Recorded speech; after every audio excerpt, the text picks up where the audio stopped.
నమస్కారం ఘంటారావానికి స్వాగతం. ముందుగా ప్రధానాంశాలు. నేడు కేంద్ర పట్టణాభివృద్ధి శాఖ మంత్రితో రేవంత్ సమావేశం. మెట్రో అనుమతులపై కిషన్ రెడ్డితో కలిసి చర్చించనున్న సీఎం.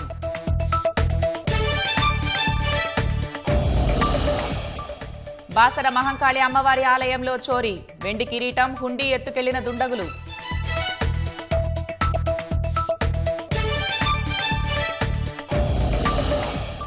హైదరాబాద్ గుడిమల్కాపూర్లో అగ్ని ప్రమాదం. 2 ఫర్నిచర్ షాపులకు అంటుకున్న మంటలు, అదుపు చేసిన ఫైర్ సిబ్బంది.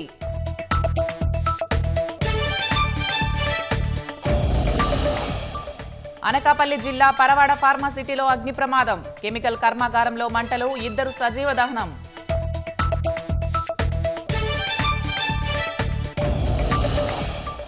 తూర్పుగోదావరి జిల్లాలో రోడ్డు ప్రమాదం. ఘటనలో 3 మృతి, 8 మందికి గాయాలు.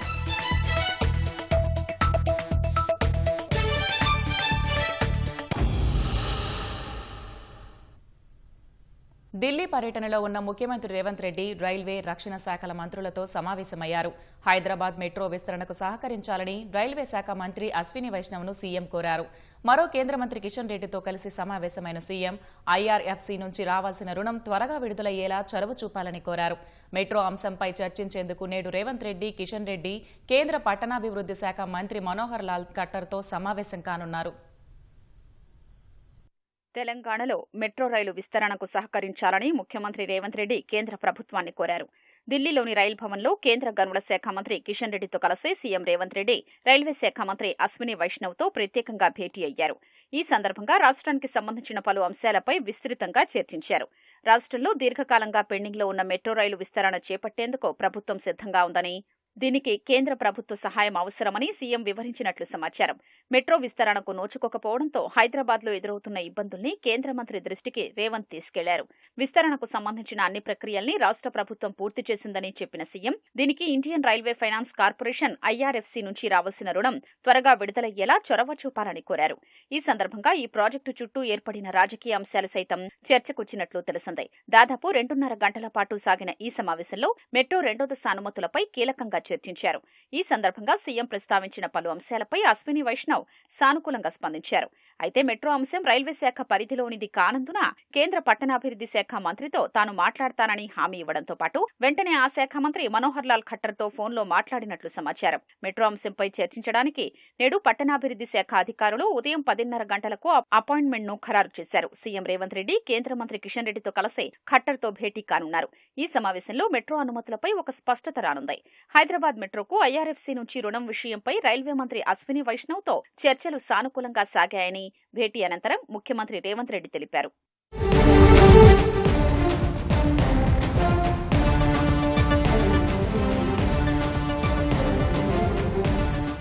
అంతకుముందు భారత వాయుసేన ఆధ్వర్యంలో నిర్మించనున్న ఆదిలాబాద్ ఎయిర్పోర్ట్ను అన్ని వసతులతో అభివృద్ధి చేయాలని ముఖ్యమంత్రి రేవంత్ రెడ్డి రక్షణ శాఖ మంత్రి రాజ్నాథ్ సింగ్కు విజ్ఞప్తి చేశారు.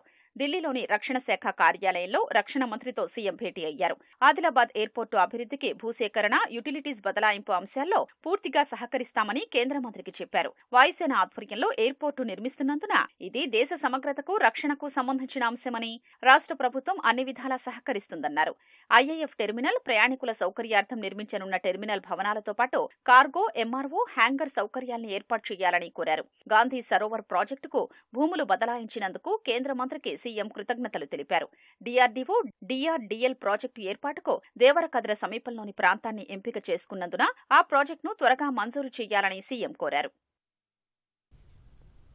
ఫైర్ ఎగ్జిట్ లేకపోవడమే లక్నో అగ్ని ప్రమాదంలో భారీ ప్రాణనష్టానికి కారణమని అధికారులు ప్రాథమికంగా అంచనాకు వచ్చారు. నివాస భవనంగా అనుమతులు తీసుకుని వాణిజ్య భవనంగా వినియోగిస్తున్నట్లు తేల్చారు. ఏసీ డక్ట్ నుంచి మంటలు లేచి భవనమంతా వ్యాపించినట్లు భావిస్తున్నారు.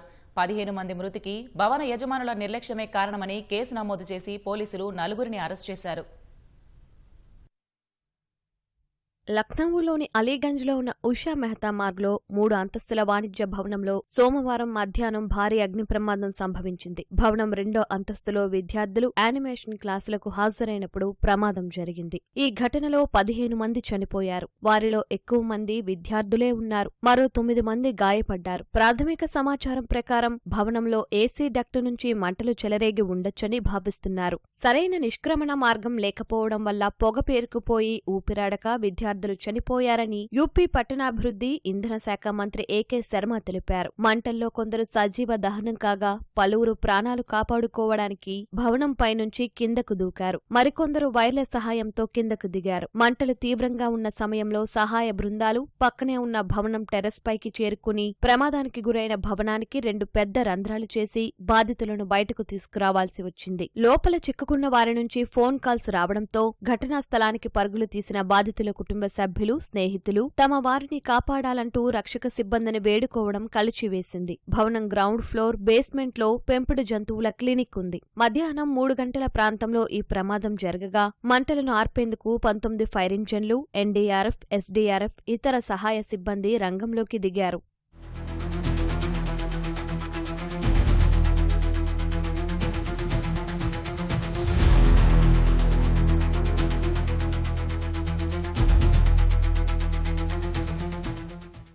అగ్ని ప్రమాద ఘటనలో 22 మందిని king George medical university trauma సెంటర్కు తరలించారు. వారిలో 15 మంది అప్పటికే మరణించినట్లు వైద్యులు ప్రకటించారు. గాయపడిన వారికి చికిత్స అందిస్తున్నారు. 2 పిల్లలు పైనుంచి దూకడం వల్ల వారి వీపుకు గాయాలయ్యాయని వైద్యులు చెప్పారు. మృతుల్లో ఎక్కువ మంది యువకులే ఉన్నట్లు వివరించారు. సాగర్, నీలేష్, అనామిక, సంయం, అనుచ్ఛ, సుఖ్మణి, ఆదిత్య శ్రీవాత్సవ, జ్యోతి, భవిష్య, అబ్దుల్ రెహమాన్, సూరజ్ భర్, సెహజాన్, జైనిల్ చక్రవర్తి, మహమ్మద్ అమ్మార్, సుమాల్యా మృతి చెందినట్లు గుర్తించారు.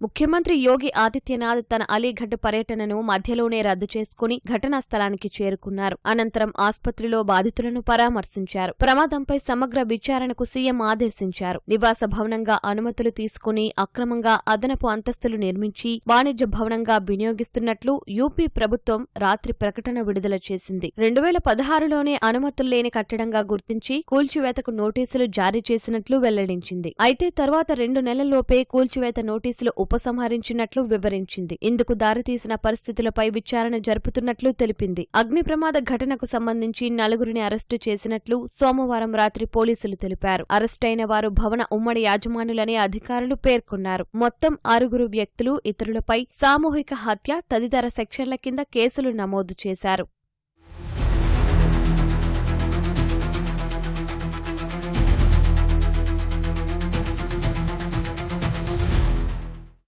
ప్రధాని నరేంద్ర మోదీ, రాష్ట్రపతి ద్రౌపది ముర్ము, ఉపరాష్ట్రపతి సిపి రాధాకృష్ణన్, రక్షణ మంత్రి లక్నవూ ఎంపీ రాజ్నాథ్ సింగ్ ఈ ఘటనపై తీవ్ర దిగ్భ్రాంతి వ్యక్తం చేశారు. సమాజ్వాదీ పార్టీ అధినేత అఖిలేష్ యాదవ్, కాంగ్రెస్ నేతలు మల్లికార్జున ఖర్గే, రాహుల్ గాంధీ సంతాప సందేశాలు పంపారు.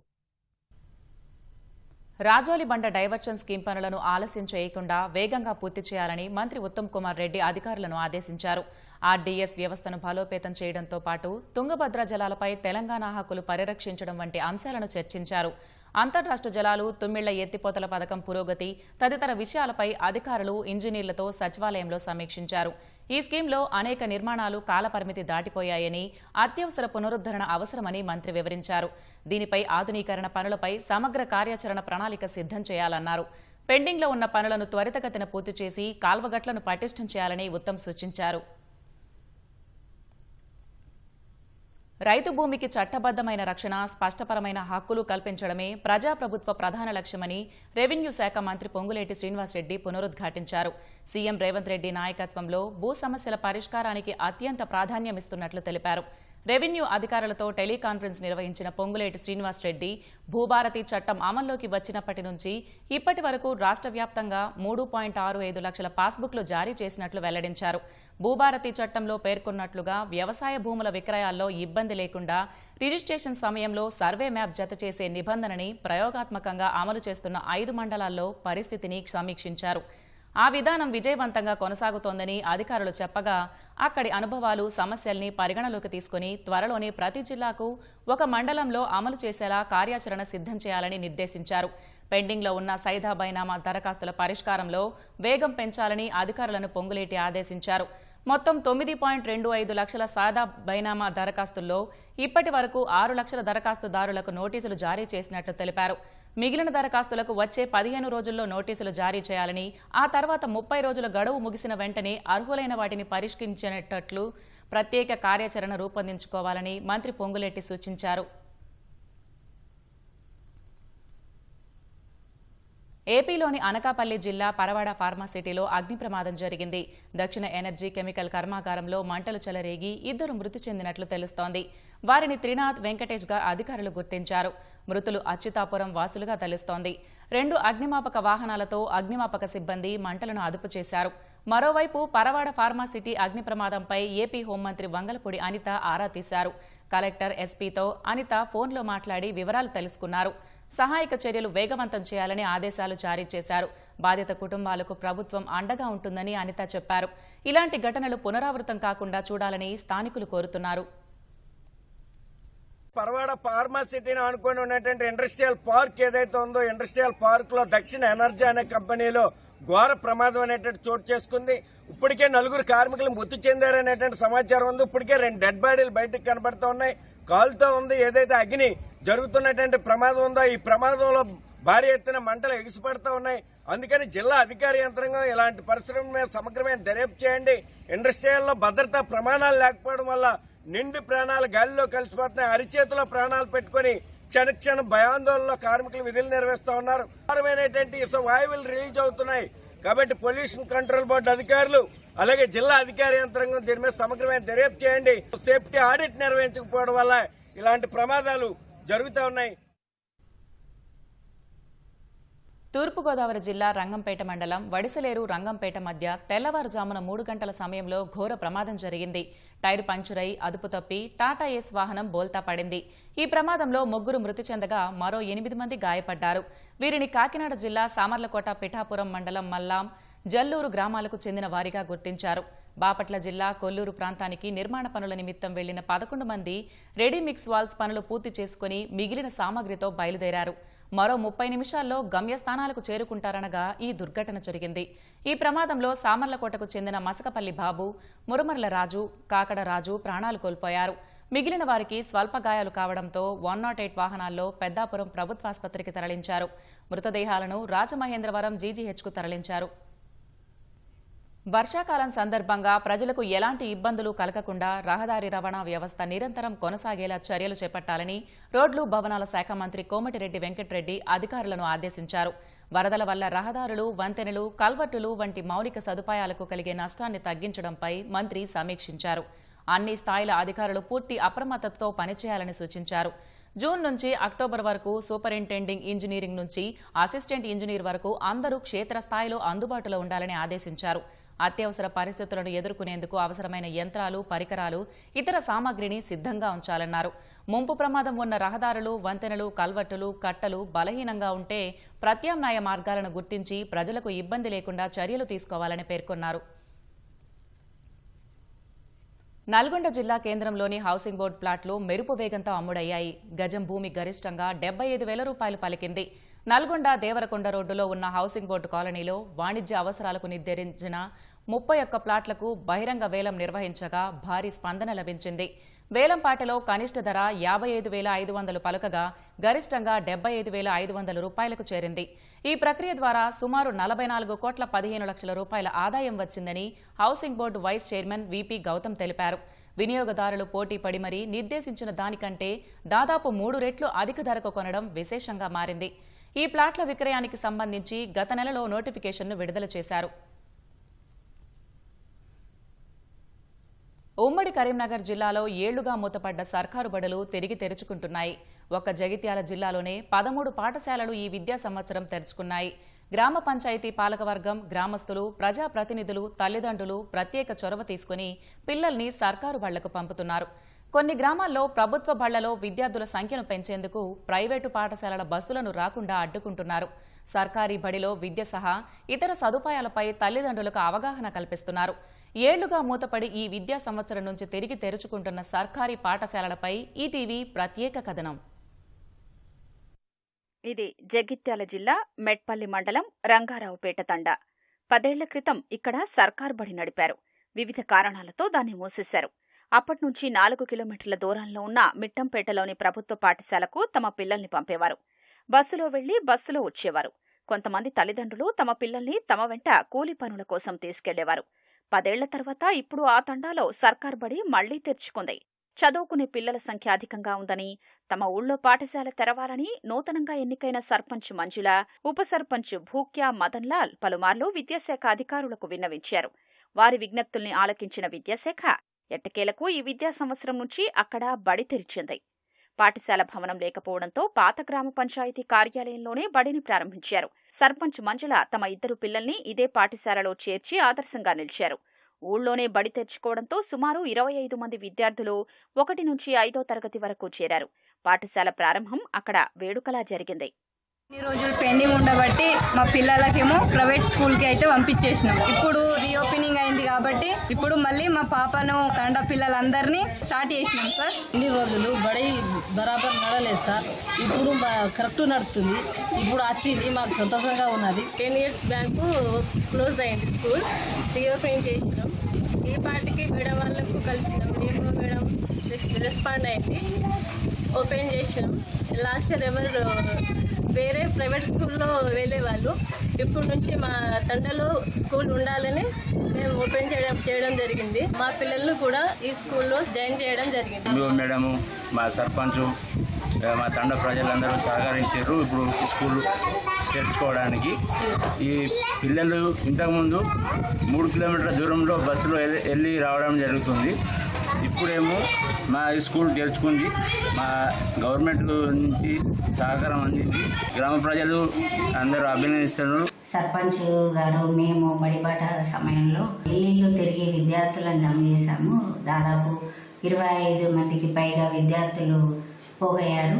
పాఠశాల మూతబడినప్పుడు చాలామంది విద్యార్థులు బడికి వెళ్లకుండా తల్లిదండ్రులతో పాటు పనులోకి వెళ్ళడం కూడా జరిగిందట. ఇప్పుడు తల్లిదండ్రులు చాలా సంతోషంగా ఉన్నారు. జగిత్యాల జిల్లా ధర్మపురి మండలం గోవిందపల్లిలో విద్యార్థులు లేకపోవడంతో అక్కడి ప్రాథమిక పాఠశాల మూతపడింది. అక్కడి పిల్లలంతా దగ్గరలోని నేరెళ్ల, ధర్మపురిలోని ప్రైవేటు పాఠశాలల్లో చదువుకునేవాళ్లు. ప్రస్తుతం ప్రభుత్వ పాఠశాలల్లో వసతులు మెరుగయ్యాయి. ఈ నేపథ్యంలో గ్రామ పంచాయతీ పాలకవర్గం, నాయకులు, గ్రామస్తులంతా తిరిగి ప్రాథమిక పాఠశాలను ప్రారంభించాలని కంకణం కట్టుకున్నారు. విద్యాశాఖ అధికారుల్ని ఒప్పించి తిరిగి బడిని తెరిపించారు. 5వ తరగతి వరకు సుమారు 26 మంది పిల్లలు చేరారు. ప్రైవేటు పాఠశాలల వాహనాల్ని సైతం గ్రామస్తులు ఊళ్ళోకి రానివ్వడం లేదు. మొదటి రోజు నుంచి మధ్యాహ్న భోజనం ప్రారంభించారు. పాఠశాల భవనమున్నా మూత్రశాలలు, వంటగది లేవు.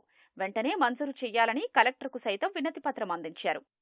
పిల్లల కోసం ఇప్పటికి కూడా బస్సులకు అడ్డం తిప్పుకుంటా 5వ తరగతి దాటిన పిల్లల్ని తీసుకుపోండి. 5వ తరగతి దాకా ఆ పిల్లలు మేము తోలమని, మన కూలు మంచిగా ఉండాలి, మన బళ్ళ పిల్లలు ఉంటే బడి శృంగారం అని తల్లిదండ్రులు నొప్పించి పిల్లలు తీసుకొచ్చి మూత్రశాల లేవు కానీ కట్టిపిస్తాము.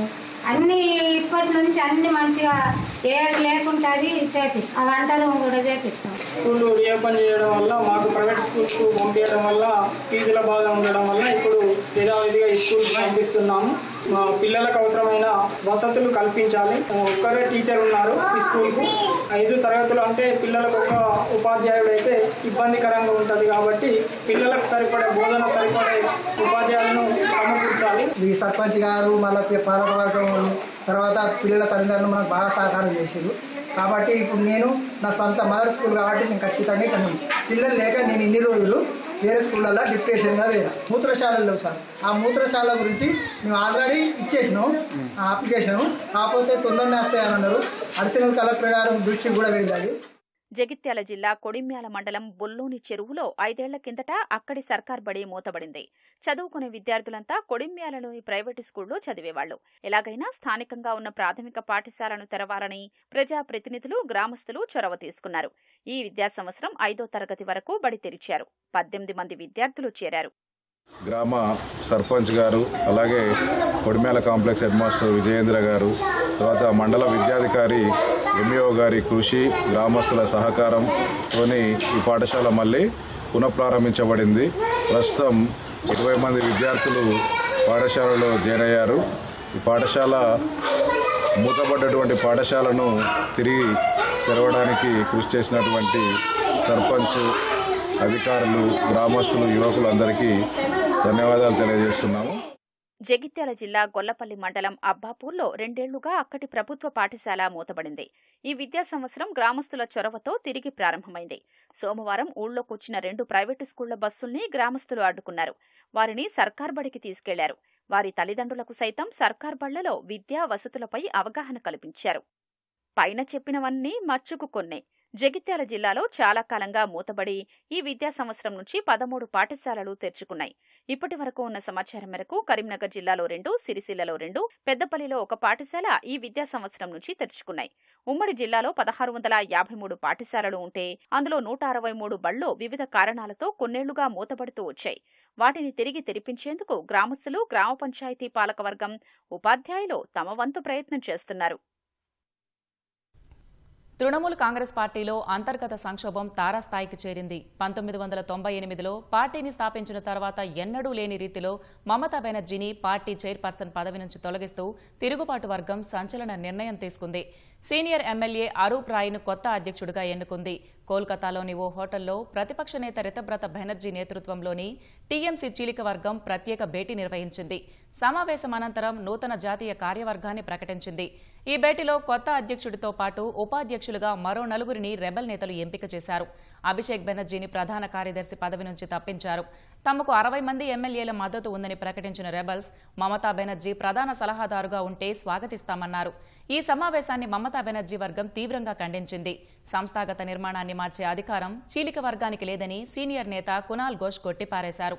టీఎంసీ, మమతా బెనర్జీ 2 పర్యాయ పదాలని స్పష్టం చేశారు.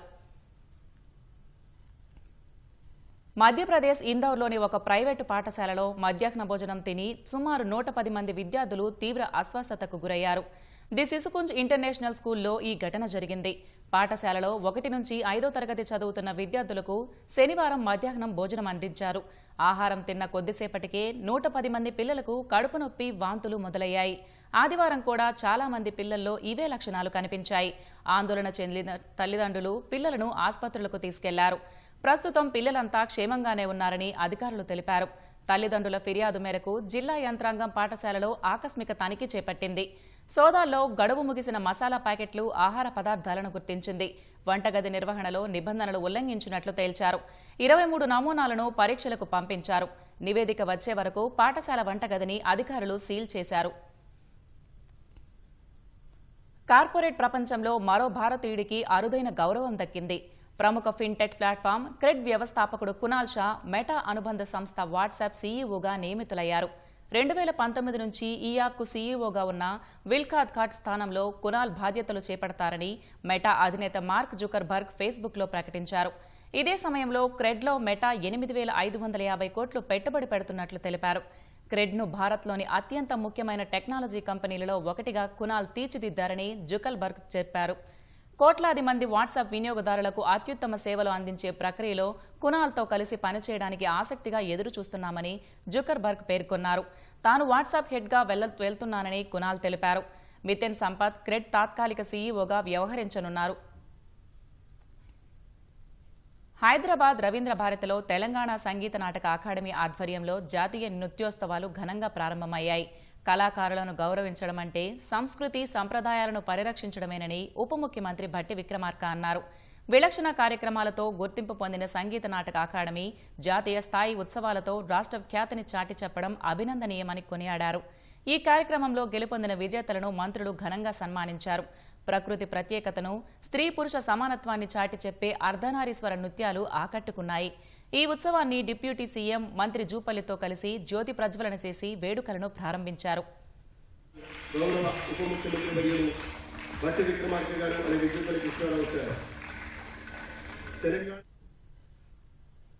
ఎన్నో ఆశలతో చిత్ర పరిశ్రమలోకి రావాలనుకునే యువతీ యువకులకు Telangana film chamber of commerce చక్కటి వేదికగా నిలుస్తోందని ప్రముఖ నటి ఇంద్రజ అన్నారు. రాష్ట్రం అవతరించి 12 ఏళ్లు పూర్తి చేసుకున్న సందర్భంగా టీఎఫ్సీసీ చైర్మన్ ప్రతాని రామకృష్ణ గౌడ్ ఆధ్వర్యంలో నిర్వహించిన లఘు చిత్రాల పోటీల్లో విజేతలకు హైదరాబాద్ ప్రసాద్ ప్రివ్యూ థియేటర్లో నగదు ప్రోత్సాహంతో సత్కరించి అభినందించారు.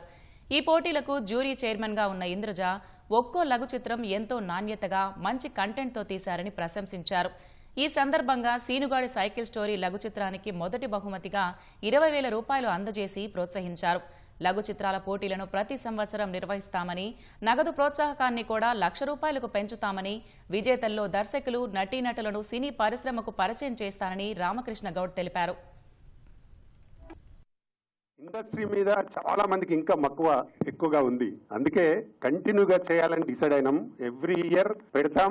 తప్పకుండా కొత్త టాలెంట్ ని తీసుకురావడానికి 100% ప్రయత్నం చేస్తాం. ఇందులో డెఫినెట్ గా ఒక 3-4 సినిమాలలో పనిచేసిన వాళ్ళని మేమే తప్పకుండా ఇంట్రడ్యూస్ చేయగలుగుతాం. ఆ డైరెక్టర్స్ ని, ఆర్టిస్టులని. This is the right platform for you to reach your goal. ఇండస్ట్రీకి మీరు వెళ్ళాలి. ఇండస్ట్రీలోకి వెళ్ళాలంటే ఇండస్ట్రీకి సంబంధించిన పర్సన్స్ చూడాలి కదా మిమ్మల్ని. మన వ్లాగ్లో పెట్టుకోవచ్చు, మన యూట్యూబ్లో పెట్టుకోవచ్చు. ఎంతమంది చూస్తారు? ఆ చూసే వాళ్ళలో పబ్లిక్ ఉంటారు, ఖచ్చితంగా మిమ్మల్ని సపోర్ట్ చేస్తారు. వ్యూవర్షిప్ లేదని కాదు, అందరికీ ఉంటుంది. కానీ మీరు ఎక్కడికి చేరుకోవాలనుకుంటున్నారో అక్కడికి చేరుకోవాలంటే ఎవరు చూడాలి? అలా చూడ్డానికి ఒక బెస్ట్ ప్లాట్ఫామ్ టీఎఫ్సీసీ.